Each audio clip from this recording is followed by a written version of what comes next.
Hello, my name is Ben Halligan, and the purpose of this video is to explain the marketing strategy analysis for Angie's Popcorn. This is to satisfy the requirement set in NBA 641 assignment TT1 on behalf of Team Foxtrot. To begin, we'll give an overview of Angie's Boom Chicka Pop. It was founded by Dan and Angie Bastian in 2001. Its original purpose remains unchanged today. Angie's Boom Chicka Pop is committed to bringing a boom of positive energy to support the boundless futures of women and children everywhere. The name Angie's was selected as a differentiator to the traditionally male name popcorn competitors. Think Orville Redenbacher, Cracker Jack, and Vicks. In 2002, they asked the Minnesota Vikings to allow them to distribute free bags of kettle corn to players and managers. This led to an invitation to sell their kettle corn outside the Metrodome on game days. Since then, they've partnered with other sports teams and made a move to wholesale distribution in grocery stores starting in 2004 and Target starting in 2010. They've arranged for appearances on lifestyle TV shows such as Martha Stewart, Good Eats, and in most magazines you spot at the checkout lane in the grocery store. Angie's is available today in 50 states plus U.S. territories. With the brand's purchase by Conagra in 2017, you can expect to see additional growth outside the U.S. in the future. In 18 short years, Angie's has grown from making 300 bags a day to 100,000, from 2 employees to over 300, and from 400 square feet to over 40,000 square feet facility. Angie's has released over 30 flavors since moving to a wholesale distribution model, with more flavors tested each month. Angie's is available in 4 formats: ready to eat, microwave, snack size, and popcorn bars. Probably best to next discuss a pestle analysis for Angie's Boom Chicka Pop. On this slide, there are several things to take notice of. First, factors for both political and legal that are currently impacting the popcorn industry were very similar in nature and revolved around GMO laws and compliance. Angie's Popcorn has struggled because they hold themselves to a non-GMO product standard, and until recently the availability of such ingredients was non-existent. There has been some recent progression with the non-GMO standards, and upcoming laws will make it easier for the company to hold to their own standard. Some of the economic factors can actually be a positive for this company. Popcorn has been notoriously affordable for families even in economic downturns.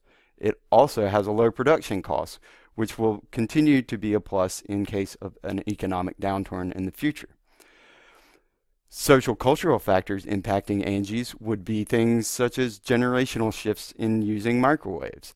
The younger and more health-conscious population have shifted away from microwaves, including microwave popcorn, because of the risk that it possesses from the radiation waves.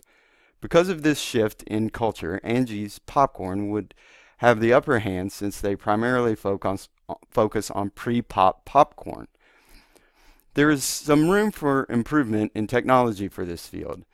There is not a current way to harvest the kettle corn for popping that is efficient and damages the least amount of kernels in the process. The best way to harvest the kernels to get the most yield is by hand picking, which is expensive and inefficient. The next best option for farmers is the combine method, which unfortunately still damages a lot of kernels. There is also some new developments in technology that farming could capitalize on, including GPS and GIS farming, to ensure the harvest is as efficient as possible. Environmental factors also have a large impact on this industry due to corn being delicate for popping purposes. Moisture in the air can vastly impact the kernel's poppability, and 13 to 15% moisture is the optimal, but can be hard to achieve depending on the environment. The popping corn can also only be grown effectively in certain parts of the country because of the natural dying process that has to occur can be easily affected by too much rain or too little sun. Next, you see a SWOT analysis for Angie's Boom Chicka Pop. This slide is populated with various internal strengths and weaknesses as well as external opportunities and threats. Some of those listed were referenced previously. I'd like to briefly highlight and explain the most significant, starting with Angie's brand being distinguishable from the competitors in that it expresses femininity unlike other dominant brands in the popcorn industry. This strength sets apart and creates additional appeal for the specific customer base. With regards to weakness, it is mostly about market share because Angie's is focused on popcorn sales and the company could fall short of progressive sales marks due to competitive market dominance or saturation. The common theme for external factors get at the opportunities and threats posed by an emphasis on the appeal of the product being a non-genetically modified organism. This factor serves to expand the market and give Angie's a niche, but also may complicate the production process. In the coming slides, more insight will be exhibited to demonstrate how the remaining opportunities listed relate to Angie's potential for expansion. It appears, as compared with the threats, that the company's future is fairly open-ended, but that particular attention need be placed on social, cultural, environmental, and legal aspects to gain an advantage in the market and be successful. In the next slide, we have a representation of an Ansoff matrix. We'll begin by talking about market penetration. The company should work with the grocery stores to transfer items to more visible locations such as end caps in order to increase sales. A runtime of sweepstakes, they should also run a type of sweepstakes which the packaging is marketed that customers have a chance of winning a prize if they purchase that product. Think of Willy Wonka. They should also market to a different demographic by changing the size of the packaging to appeal to younger people, such as offering a snack size, or maybe even have some type of cartoon character on the packaging as well. Think Tony the Tiger. Smaller packages may also be marketed to college-age people as well as health-conscious people. Smaller packages may also appeal to the outdoor enthusiasts that need a smaller package to carry with them on outdoor activities, such as hiking, mountain biking, etc. The package could be changed also with photos of people participating in outdoor activities. Market development is another consideration, and we advise that movie theaters are a market that our products should try to tap into. Product sales is a large part of the business of theaters, and according to Natasha Gelling in her article, Why Do We Eat Popcorn at the Movies? Smithsonian.com, found in the Smithsonian.com, the theaters make around 85% profit of conscious sales and concession sales, and concession sales are around 46% of the theater's profits. Other venues that the product could be sold are concert venues, at festivals, in gift shops, at national parks or state parks. For product development, in order to get customer feedback and ascertain what the customer desires, we need to set up an online survey in which the customers are allowed to rate the products the products we offer and make suggestions as to what new products they would like to see our company produce.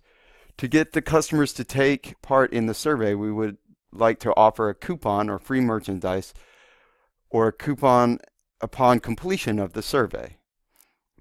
Lastly, related to diversification, we have several categories. First, full. In regards to that, we would develop new products such as trail mix to appeal to the outdoor enthusiast, candy to be offered as a combo with the popcorn at movie theaters and other venues, a line of cookware that could be used around the house, including microwave, skillet, bowls, etc. As far as backwards goes, we would invest in non-GMO or organic corn production by leasing farmland and hiring farmers to raise corn that is non-GMO compliant and farm in a more sustainable way to protect the environment, such as no tilling and no chemical fertilizers. Forward would focus on social media advertising, utilizing platforms like Facebook and Twitter.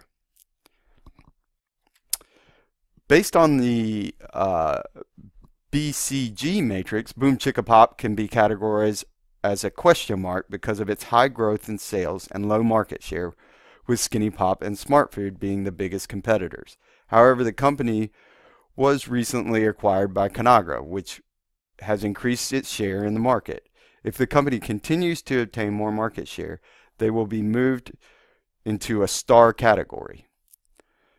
We decided that market development was probably the best choice for Angie's moving forward. Market development has moderate risk and would be the most beneficial strategy for the company to pursue. This would allow the brand to market to movie theaters, expand internationally, and target multiple demographics. For example, they could tap into the healthy snack market by using athletic sponsors and potentially increasing their market share by edging out the competitors. Lastly, we just have a slide that exhibits our references. I hope you've enjoyed the video. Thanks.